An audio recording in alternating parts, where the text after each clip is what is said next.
Tri-City Sports Now, and my next guest is one of my favorites, and I think he's the man to read midmajormadness.com when it comes to the Southern Conference.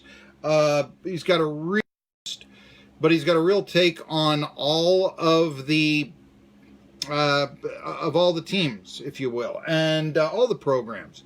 Plus, he knows something about soccer, which is something else we've talked about over the years and such. But anyway, SoCon John Hooper of Mid-Major Madness joins me, and we're going to talk a lot about basketball transfers, seeing as how ETSU, basically 2 announcements being made around their basketball program, and a lot of other announcements being made. How about this?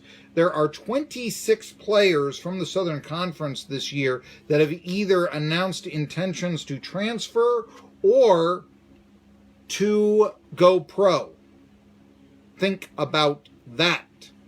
But first of all, you said there was the game time for ETSU Appalachian State was set, and it's at 3:30 on August the 31st. We're talking about football, of course, and you want to talk a little bit about that rivalry, where it stands. You're an Appalachian State grad, I'm an ETSU grad, and I got to tell you, I think that the Appalachian State ETSU rivalry in football school, we'll see you in January, that sort of thing. Biggest attendance ever for an ETSU basketball game, not NC State, but rather Appalachian State. That's telling. However, now I'm wondering, what do you think the take is going to be after ETSU and Appalachian State play on August 31st, 2019? I think, it's interesting. These two teams, I guess, haven't played since 2003. When you look at the series overall, East Tennessee State is they've kind of been dominated in that series. But if you look back at the games in the series, a lot of them have been close games. And I remember vividly the 96 meeting. Obviously, the Appalachian State came to ETSU and had a linebacker by the name of Dexter Copley. Mm-hmm. And ETSU really, I think they won that game something like 31-14 or 31-10. Kind of put them over the top and allowed them to, as a football program, to believe they could win and believe they could beat the upper echelon teams in the Southern Conference. So I think in terms of a milestone victory, I would look back at that game. I called that game. It was on student radio, which I think meant that the TV sets around the ETSU campus, actually, we may have had one listener, but I called it with Jay Santos back in 96. I remember that very well. And I was working at this radio to 2003.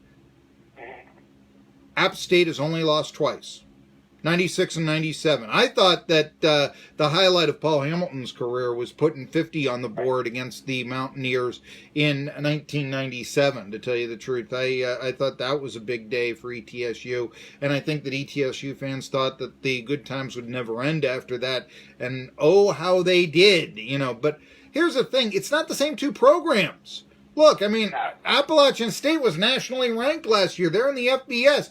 ETSU is trying to find, they're going to debut a new quarterback and play a quarterback who's probably never played a down unless they get the guy in from Coastal Carolina to suit up. So, is it even, I'm even thinking, is this still a rivalry to you, an Appalachian State grad?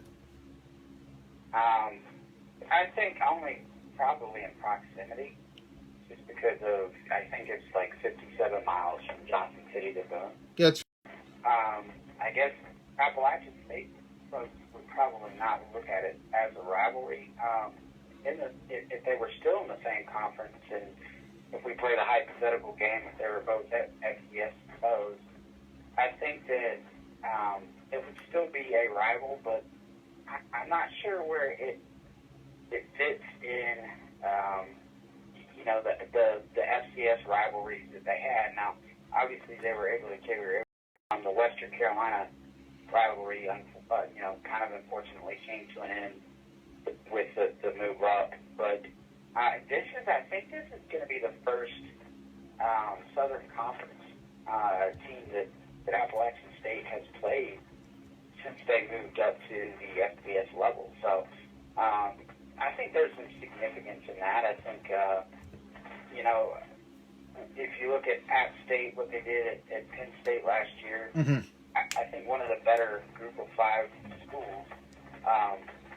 You know, and I don't know how this, but in terms of talent, you would think that App State maybe maybe on par with Tennessee, maybe a little bit less talented. I'm not sure, but certainly a foe that is probably as good if you were going to play a Power 5 team, you know, middle of the pack Power 5 team in some conference.